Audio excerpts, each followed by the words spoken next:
We're very lucky for this next talk. So it's from the front lines perspectives of longtime activists. And today with us we have Ronnie Lee, Tom Harris, Amanda Richards, and Mel Broughton.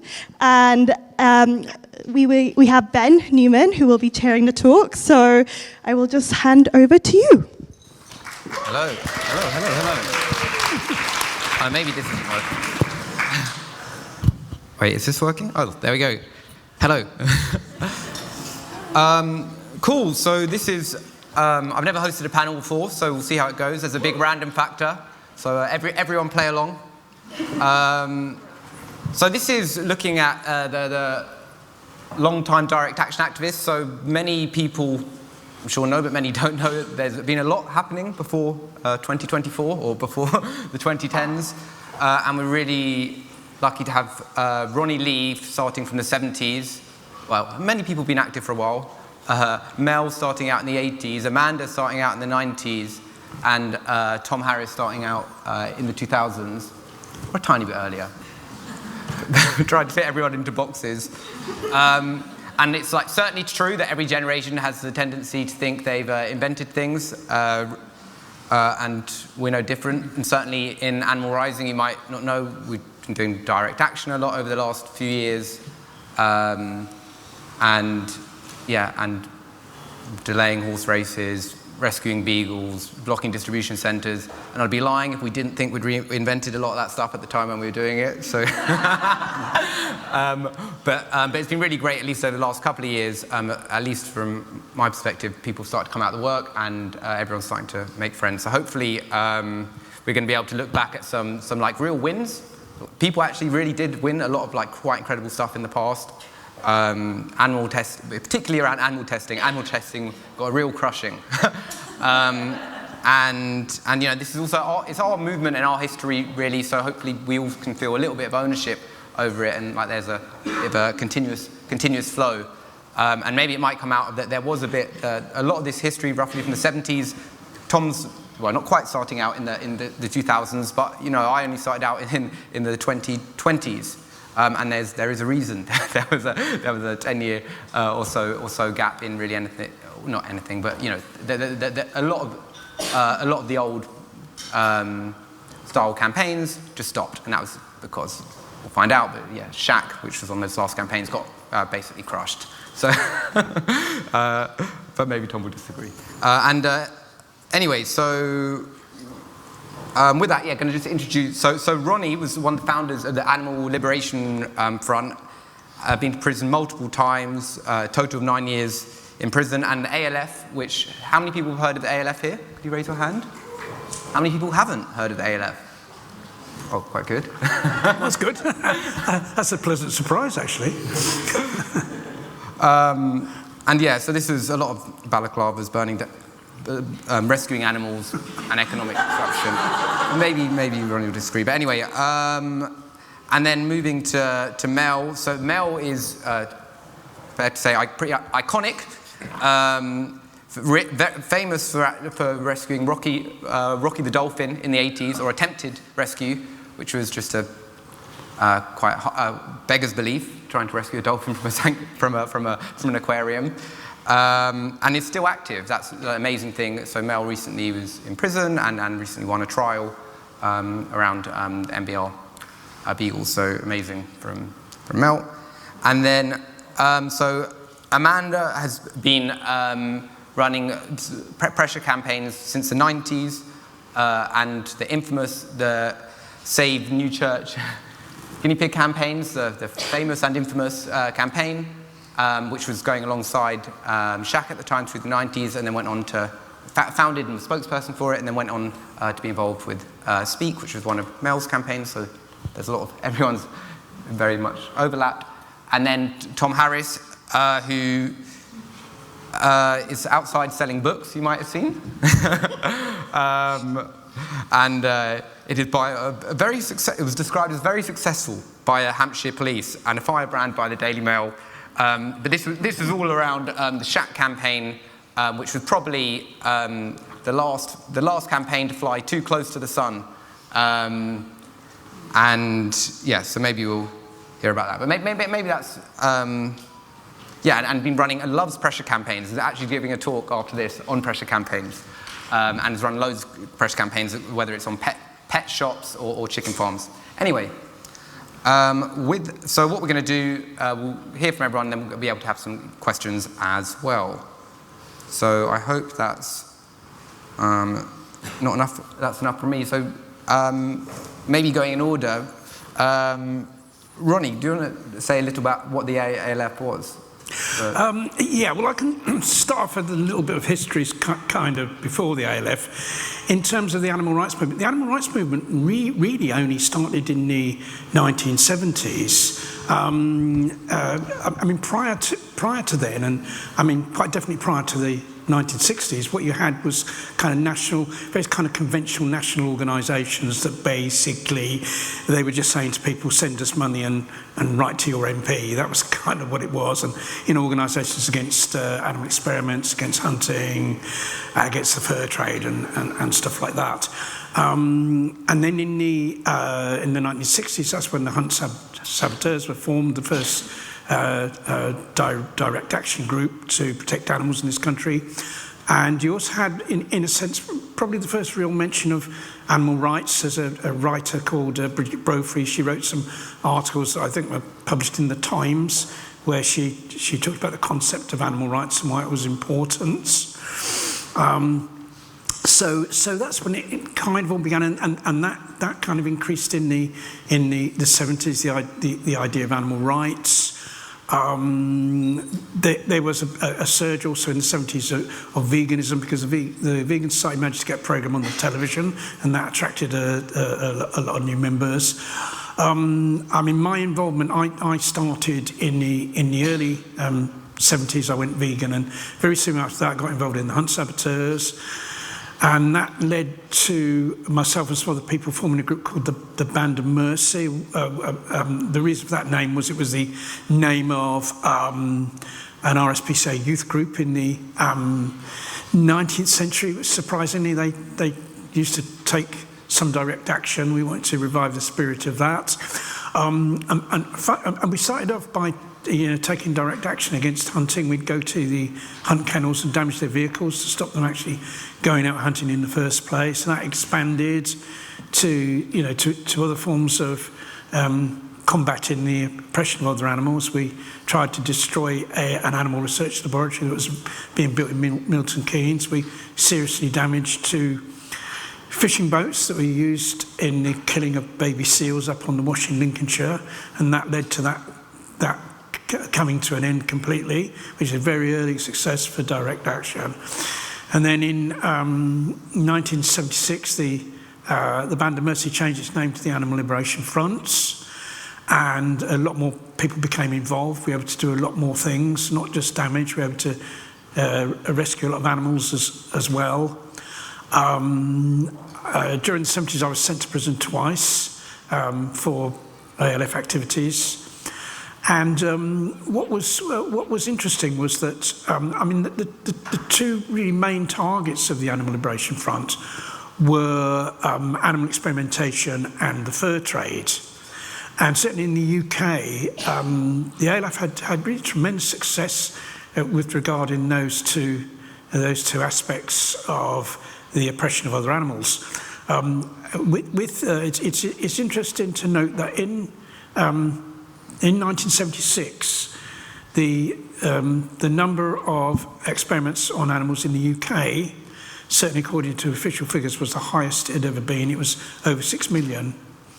10 years later, after intensive campaign by the ALF against the vivisection industry, that figure had fallen to 3 million. It had fallen to 3 million.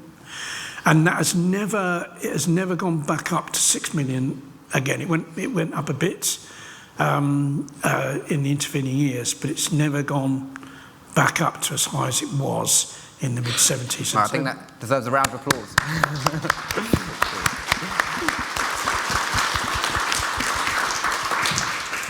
And then the other big success was the fur trade, because you don't see fur shops now unless you're in a certain part of London. There aren't any fur shops now. A town like Manchester, there would have been probably at least 3 fur shops in Manchester back in the 70s into the 80s.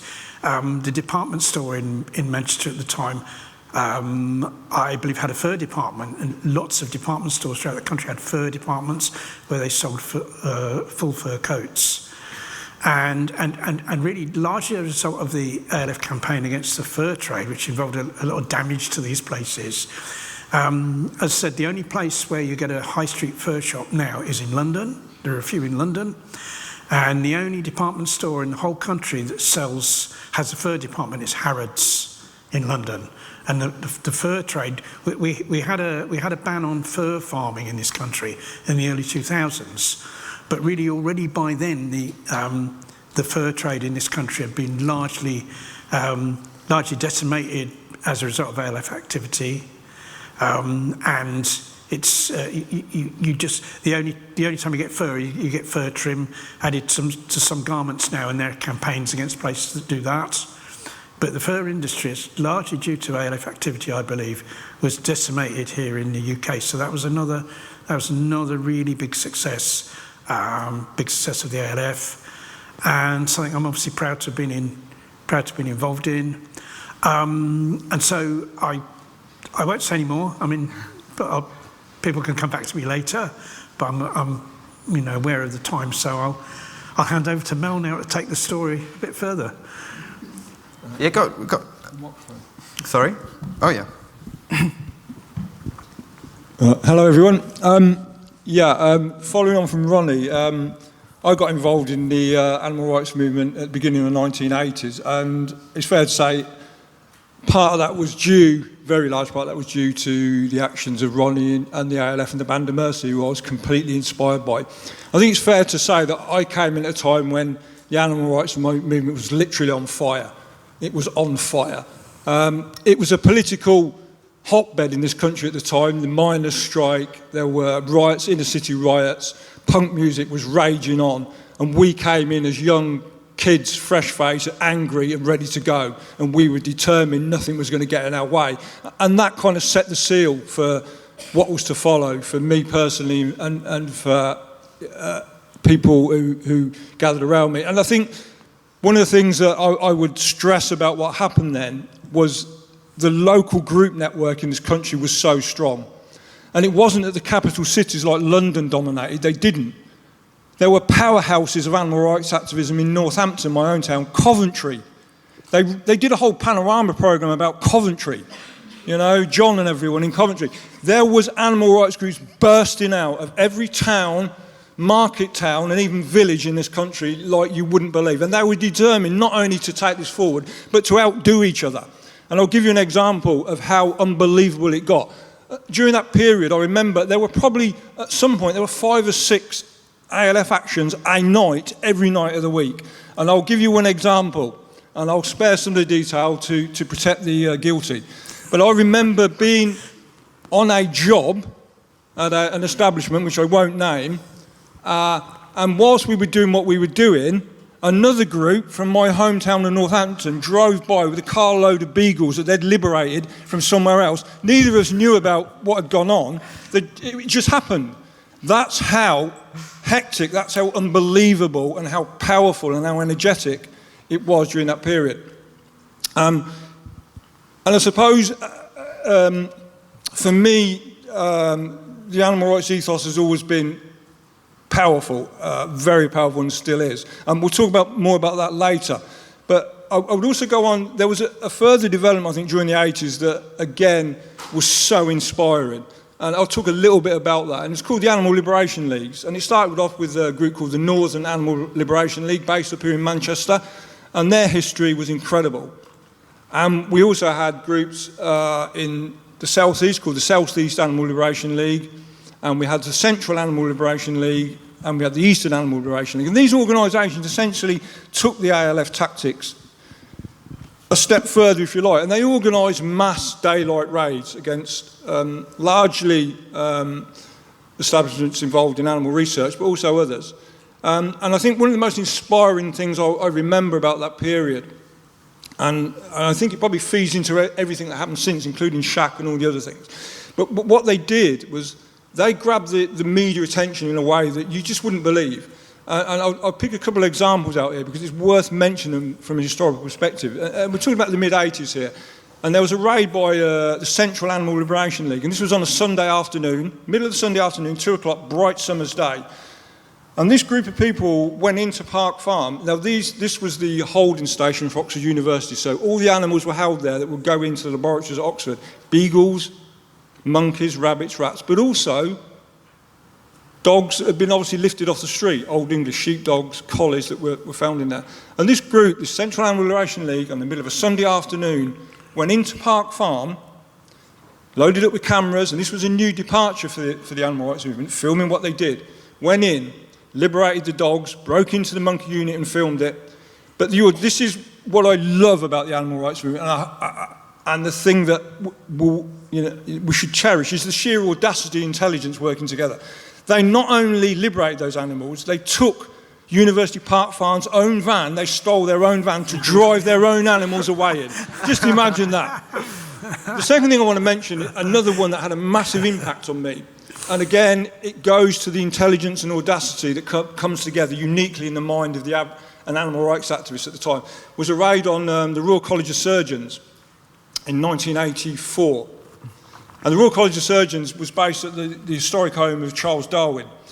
And this site was used for carrying out experiments on animals by the RCS at the time, including experiments on dogs, monkeys, a whole selection of animals. And again, on a Sunday afternoon, middle of daylight, 100 people stormed into the Royal College of Surgeons, cameras in hand, broke in, filmed the dogs in there, the beagles, but also, again, an Old English sheepdog that put its paw up to a command, greyhounds, ex-racing greyhounds.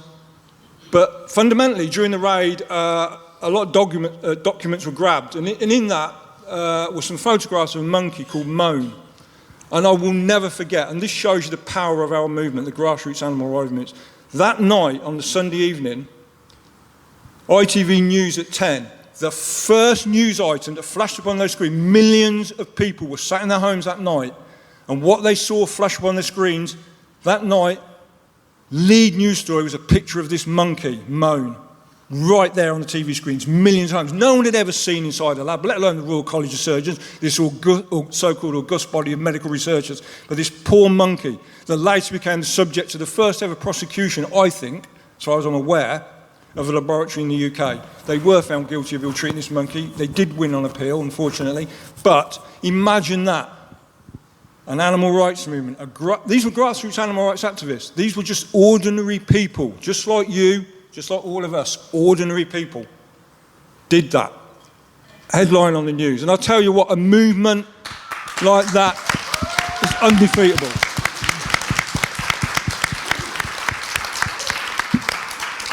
Now, I'm not going to say if I was there or not, who knows? Maybe I was, maybe I wasn't. All I can say is that in terms of motivation, in terms of inspiration, that's what the 80s was like. It was non-stop. And of course, maybe that could not last, and more of that later maybe, but just to give you a flavour. And it's a short flavour, but for me, that has never gone away, and it never will go away. I think it's in our DNA as animal rights people, I really do. That combination of intelligence and a willingness to go beyond to realise animal rights and to save animals. So again, we haven't got a whole lot of time. There's a lot more we can come back on, and hopefully we can, but I'm going to pass on. Go on, I'm ready to go after that.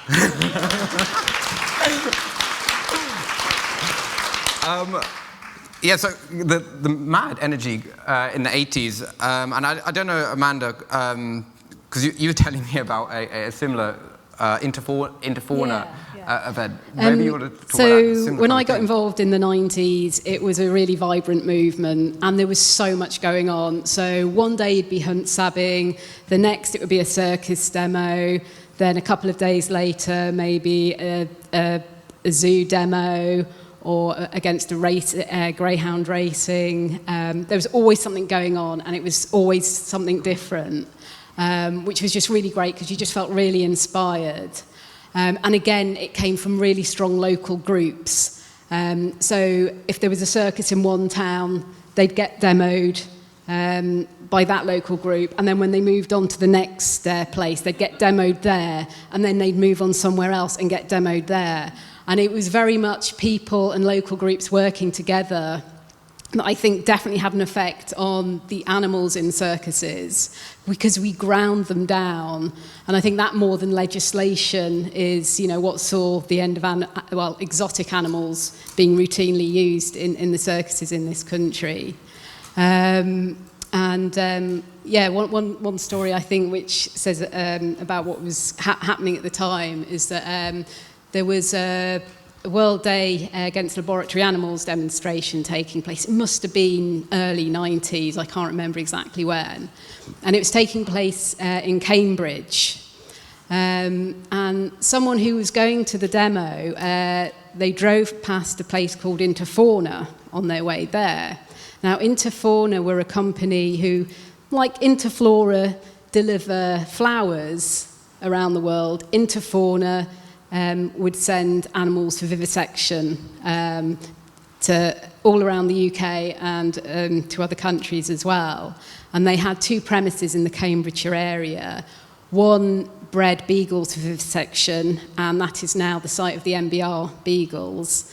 And their other site was on an industrial estate, and that's where they bred the rodents and the smaller animals. And this person had driven past on their way to the demo and seen that they were having their doors painted. So not only were the doors unlocked, they were open. So they drove to the demo, told everyone piled in their cars, drove there, run on site. There was a little bit of grappling with the doors, and the painters in the end just went, all right. People ran in, grabbed some guinea pigs, ran out, got in their cars, drove off, no one arrested, no one caught. And the guinea pigs turned out to have been pregnant, so not only were those individuals saved, but all their little babies were saved as well. And that was very much of the time. Again, I'm not saying whether I was there or not, but that was very much the feeling of the time. It was a very much a can-do attitude. People saw what needed doing, and they would just go and do it. And then further into the 90s was when Greg Avery turned up in the West Midlands and said, I've got an idea for a campaign. We're not just going to do a demo here and a demo there. It's going to be a concentrated demo. We're going to be there when the workers go in. We're going to be there when the workers go out. We're going to be there so all their delivery drivers, all their suppliers see us so they know what's going on. And that's when he set up the campaign against Consort in Herefordshire, and Consort bred beagles for vivisection. And it was certainly for me the first time I'd seen a campaign like that. And yet we were there every day. They would find out where the workers lived. We'd demoed the workers' houses. We'd trace where the suppliers were. And that place closed in 9 months. 9 months, all those, and yeah, it was just incredible. And I think it was 300 beagles were then, was it 300? I think you got it in your book. Yeah, but yeah, hundreds of beagles were basically saved from going to laboratories, went to loving homes. And that's when, the heyday, I would say, heyday of the anti-vivisection campaigns really started, because from there they went on to start the campaign against Hillgrove Cat Farm. They were successful with that, closed that down in 2.5 years, and then lots of other anti-vivisection campaigns started up running on the same model. There was the Save the Newchurch guinea pigs, there was Shamrock Farm, Regal rabbits, and then the Speak campaign, the first one against Cambridge University, and then that led to the Shack campaign to close down Huntingdon Life Sciences. And the groups were separate but also worked together. So there was a lot of communication still between the groups, and it was just amazing what people were achieving in this time. Wow.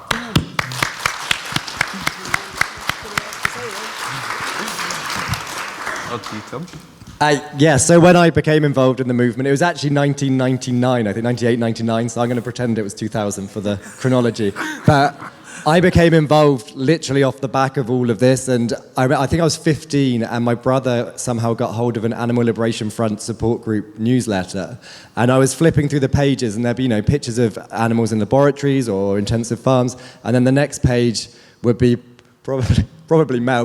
There were people, like in balaclavas holding dogs they'd rescued, and it was so empowering to see that individuals like me could go out and, if not change the world, certainly change the world for individuals. And that was really empowering to me. And the fact that the animal liberation movement had prisoners at the time that were serving double-digit prison sentences, perhaps slightly perversely, that really attracted me, because this was a movement where people were willing to give everything. People were willing to sacrifice everything because they knew, they didn't just believe, they knew that we were on the path to victory. And that spoke to me very deeply, and so I kind of threw myself into it as a teenager. I'd lied to my mum about where I was going, and I'd go off and do whatever I was up to for animal liberation. And coming out of the back of the Consort Puppies campaign, the Consort Puppy Farm campaign, and then the Hillgrove Cat Farm campaign, and then that's when Shack started. And really, I joined the movement almost exactly as Stop Hunting and Animal Cruelty formed, which was it founded because there was undercover footage came out of Europe's largest animal testing laboratory in Huntingdon, and I don't think it was the first time. Obviously, it's not the first time a laboratory had been infiltrated, but it was certainly one of the first times footage had come out of one of these places. And what it showed was just a catalogue of horror. But obviously, it was played up as this was a terrible place. But this was the day-to-day of animal testing, and for the first time, we were seeing dogs being punched in the face and primates cut open without anesthesia. And as a teenager, that alongside these pictures of people liberating animals, this absolutely radicalized me. And so, I became involved in the Shack campaign. And as Amanda said, this campaign wasn't just about, throwing some energy here, throwing some energy there. We were on this until we won. And there was this kind of inevitability of victory that kind of filled the movement. And, in those early protests, you would get like a couple of thousand people show up storming the laboratory, like blocking the motorway next to it.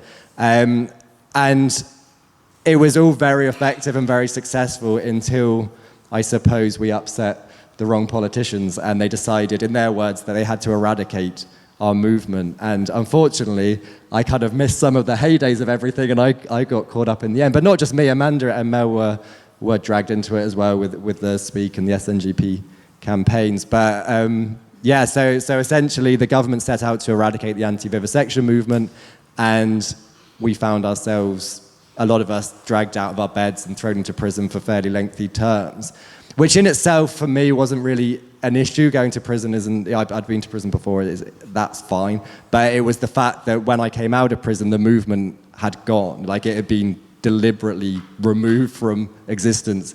And so I guess I kind of bookend that end of the movement. And as Ben said, that's why there was kind of this 10-year gap, as I suppose things people worked out what they wanted to do and where things wanted to go, and really a new movement formed in the early 2020s, late 2010s, sometime around then. But in terms of actions that were happening at the time, I think a big pivotal moment for the Shack campaign, possibly when we started seeing the heydays of Mel and Ronnie were coming to an end, was when Huntingdon Life Sciences lost their bank account because of pressure from the animal rights movement, and the government stepped in and gave them banking, which had never happened for any company before or since. And as a result, the movement got very upset and fairly angry, and a bunch of people took different approaches to how they were going to deal with this. Some people left, some people got more engaged, but there was one protest that was really pivotal to that time, and the front page of the Daily Mail the following day was "Mob of 1,000 on Rampage." And that's kind of what it was. So 1,000 people turned up to this protest, but we had just all started getting mobile phones around this time, and we had a history of moving protests at very short notice to evade too much police involvement. And so at the last minute, every single driver of these 1,000 people were given a new address to get to. And so everyone turned up 50 miles away from where the police were waiting for them. Everyone was given a list of targets and then just sent off in vehicles to kind of rove around the southeast of England and go to places connected to hunting and life sciences. And this was within, I think, days, if not weeks, of the laboratory being bailed out by the government. So tensions were very high. People were very emotive. And suddenly you had 300 people all dressed in combats and black clothes outside of an unguarded animal testing facility in Surrey, and another 300 outside one in Hampshire, and absolute chaos. I know the Horlicks factory, who were a customer of Hunting Life Sciences, people broke in there and let all the Horlicks out, and it flooded the car park, and it was just chaos across the south. So it was a mob of 1,000 on a rampage, but a lot of people attending that protest didn't realise most people didn't know that's where it was headed. And some people were very happy that's where it headed, others not so much. And I think we from there, we started seeing a decline in people willing to come out on these actions. And yeah, Shack continued for another 10 or so years, but I think that was kind of the sign of the beginning of the end. And I'll pass back to Ben, because I've talked a lot.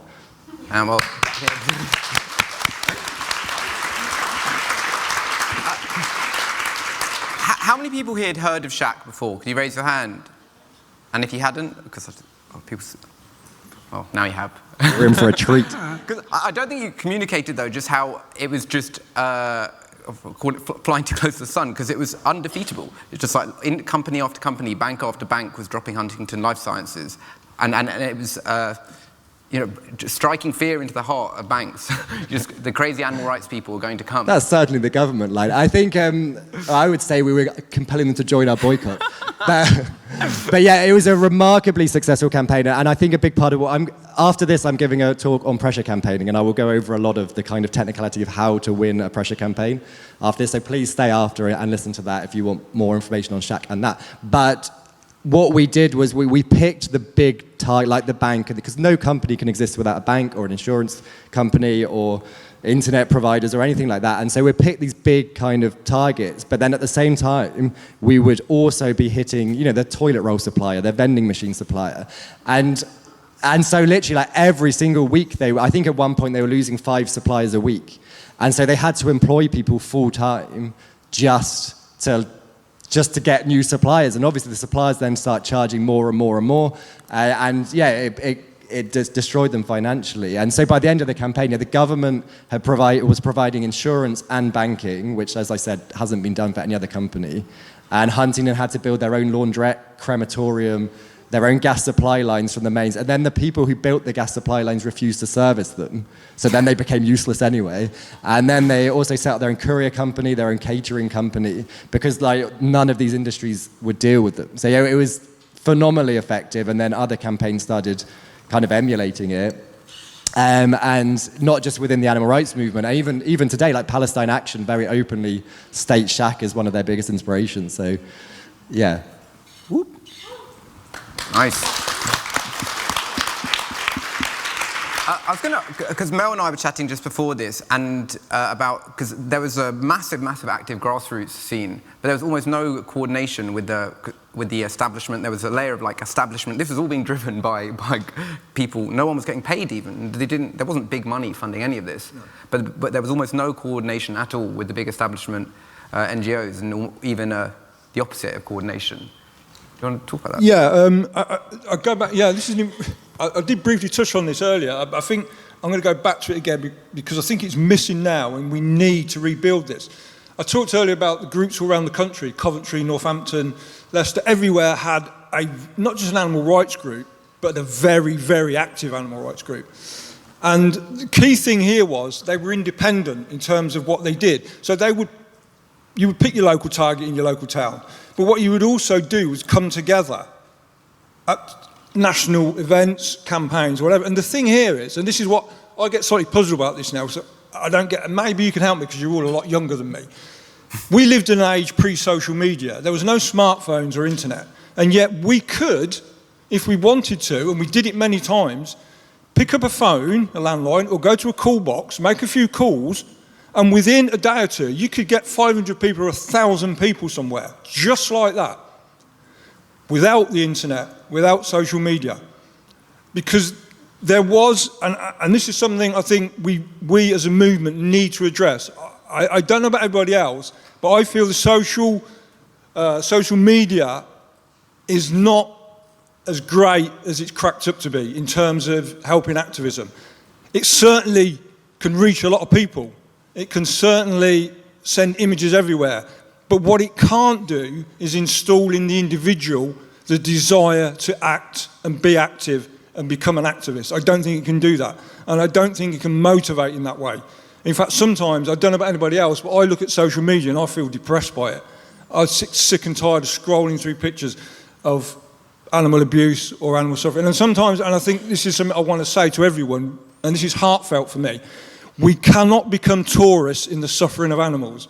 And social media, to me, sometimes does exactly that. We become tourists in their suffering, and that cannot happen. It cannot happen. What it must do is make you activists. What it must do is make you want to do something.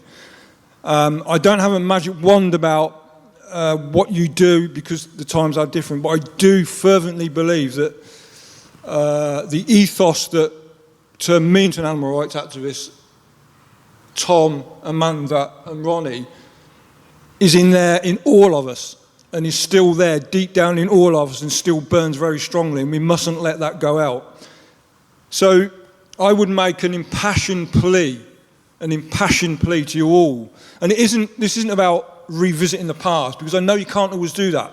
Revisiting the past isn't always good. Sometimes it can be not so good. But there is something good about our past, something really good about what makes us activists. And my plea is, don't lose that. And if I would ask for one thing, it would be the re-emergence of that local group network. I know in these times of countless distractions, and there are countless distractions, that can be more difficult.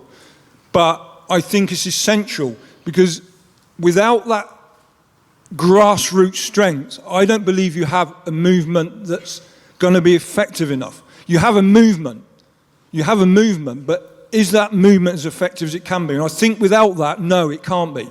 Because I'm certain of one thing: if my life in animal rights has taught me anything, apart from prison shit mostly, is that we will not win without grassroots activism. I don't care how big organisations get, national, I don't care how big they get or how influential they think they are, they will not succeed without you doing it on the ground, out there, in whichever way you choose. And I can't tell you that. You have to decide that. But I know for a fact we cannot succeed without that. So your activism personally is the thing that will make us strong enough to achieve the goals.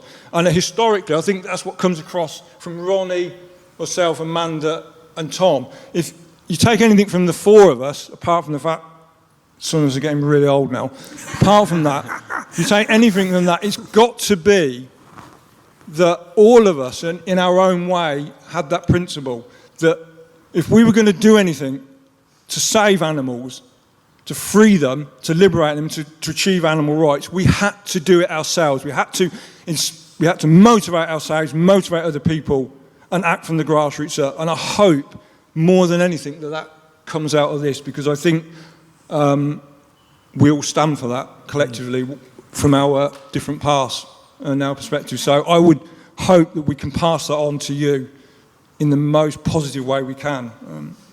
Thanks.